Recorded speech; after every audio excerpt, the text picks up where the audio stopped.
It's a site-specific apartment. The neighborhood has always been called the Callowhill neighborhood, but recently it's been called the Loft District. It is a very industrial neighborhood, very much involved in the railroads at the turn of the century. The Reading Railroad has its line right outside. Everything is in a dilapidated condition. This is an area of the city that's so close to Center City, it's just begging to be redone. It's space you can buy that's still functional, that you don't feel bad tearing into it and doing something new with it. We are going for something that comes from a different era. Still contemporary, we hope, but its foundation comes from the turn of the 20th century. Industrial Philadelphia. Industrial Philadelphia. Industrial Philadelphia.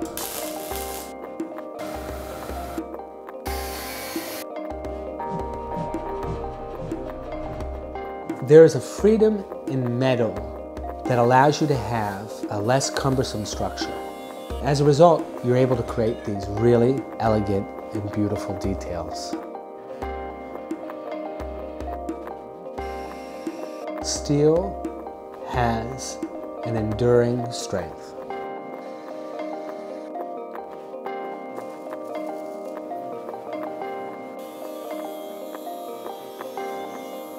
I want to do something that will last for the life of the house or of the space, and it's nice to have something that you know will live for a long time.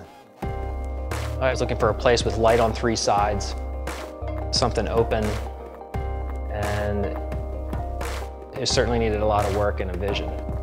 I could see what it was going to be. Computer renderings of it really helped. I could see it, but I think a lot of people questioned it. Sean chose this place because it really complemented his aesthetic.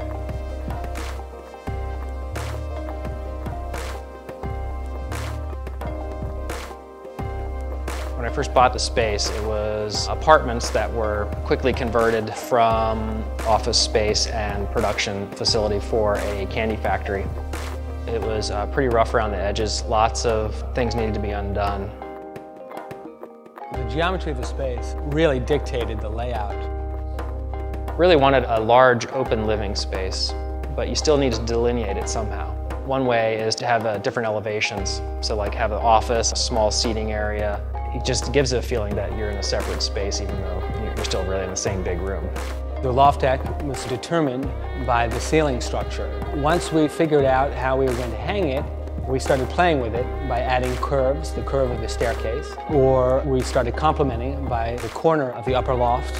It's almost like a two-bathroom, two-bedroom apartment on the second floor that I consider private space. We broke the kitchen down into secondary and primary spaces.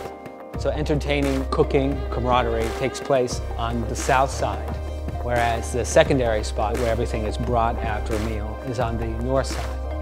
It's a cook's kitchen. It has a 20-foot island, 3 large industrial pendant lights, more commercial looking stove and a refrigeration and 2 dishwashers and 2 sinks and lots of storage. I mean, the northern exposure is quite beautiful. It gives you a diffused light, an old world studio feel.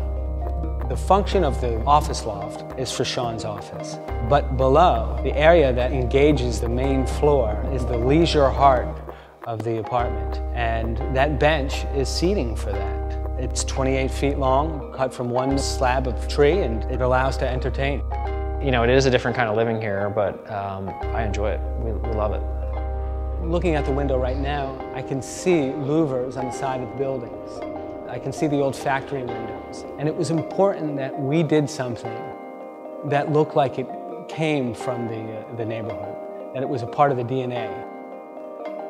And I like to think that we succeeded.